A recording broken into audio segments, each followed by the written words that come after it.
So there's an exchange out there that will take your order and then make you wait on purpose. Not because it's slow, because it decided that being fast shouldn't be worth anything. And on the other side of crypto, a chain that spent 10 years engineering the exact opposite. Blocks landing 10 times a second, so nobody ever waits. One is called Ethereal, the other is Kaspa. Opposite directions, same enemy. And here's the part that got me.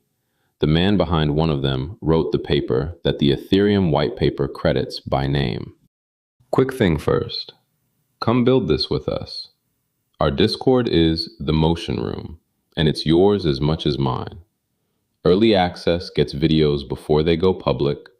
Charts and data has the tokenomics research, plus daily announcements, hackathons, and job openings. And every Friday, one newsletter in the newsletter channel. Links below. Start with the thing almost nobody mentions. Open the Ethereum whitepaper and search it for the word ghost. You'll find this sentence. The greedy, heaviest observed subtree protocol is an innovation first introduced by Yonatan Sompolinsky and Aviv Zohar in December 2013. A real line in Ethereum's founding document, naming the man who later built Kaspa. Ethereum took only a simplified piece, but the idea was his. 5 years on, he's back, with Wyborski and Zohar, on a paper called Phantom and Ghost DAG, and they nail Bitcoin's ceiling in one line. Throughput, they say, is artificially suppressed so that each block fully propagates before the next one is created. Sit with that. Bitcoin isn't slow because computers are slow. It's slow on purpose. Because if two miners find a block at the same moment, one of them gets thrown away.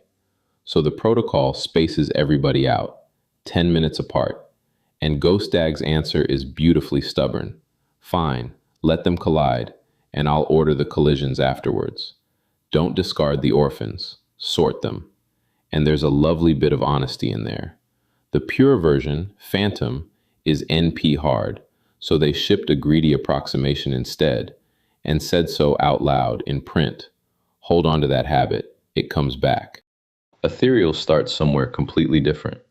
Not a research paper, a governance vote. Late 2024, a proposal lands in Athena's forum. Build a spot and perpetuals exchange native to USDE, their synthetic dollar. It passes with essentially no opposition, and it carries a commitment that 15% of any future Ethereal token goes to staked ENA holders. So this thing gets voted into existence before it has a single user. And hold that against Kaspa, which launched in 2021 with no pre-mine, no ICO, no insider allocation at all. Two very different birth certificates. They wrote that trading on Ethereal will feel just like trading on the leading centralized exchanges, sub 20 millisecond latency, roughly 1 million orders a second. Now, those are launch day numbers from 2024, not measured results. Read the docs today and they just say, high throughput, low latency. So that's how we'll treat them.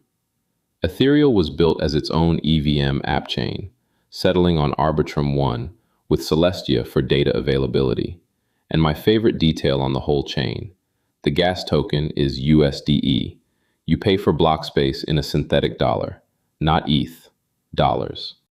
So here's where it gets genuinely funny.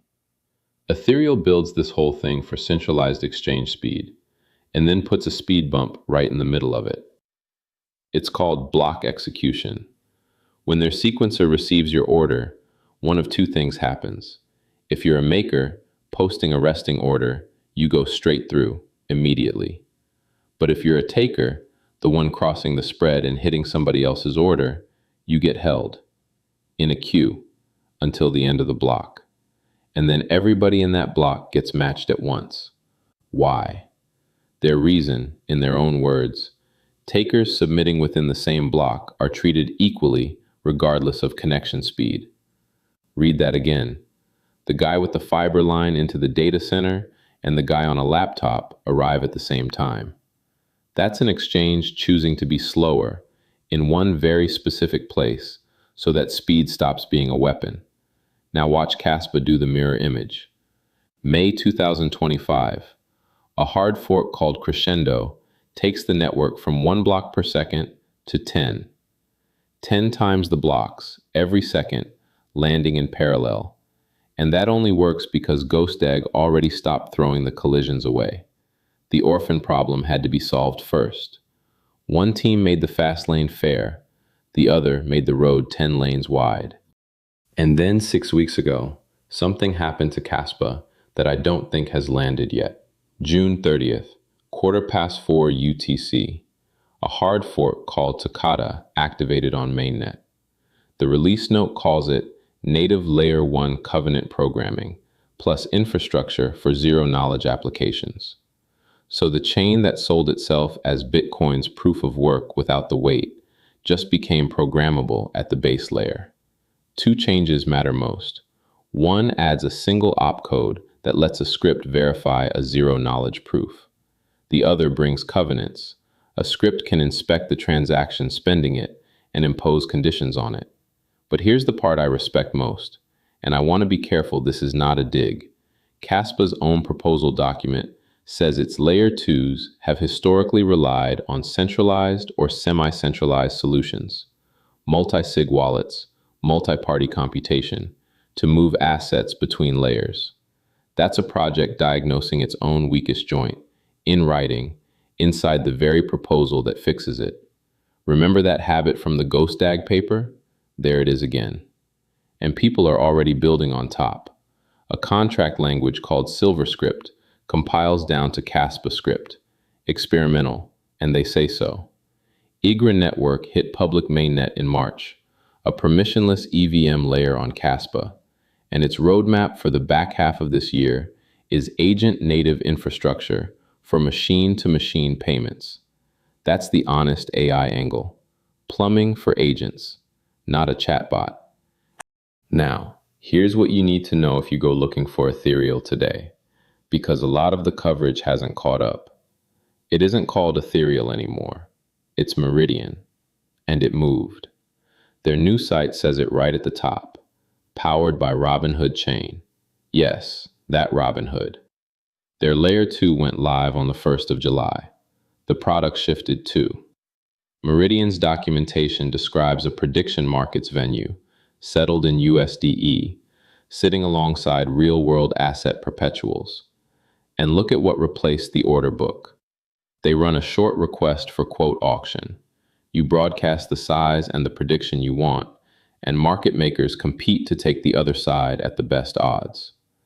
And to me, that's the same instinct wearing different clothes. Block execution stopped you winning by being fastest to the engine. An auction stops you winning by being first to the top of a book, because now the makers have to compete on price instead. They didn't drop the idea when they rebranded. They doubled down on it. And the honest caveat, because we do those here. This is a young venue that has changed its name, its chain, and its focus inside a year. The old documentation is still sitting there out of date, and everything settles in USDE, a synthetic dollar with its own risk profile. Go in with your eyes open. So, same enemy, opposite weapons. Ethereal, now Meridian, looked at the race to the matching engine and said, fine, we'll run the engine, but we'll make being fast stop paying.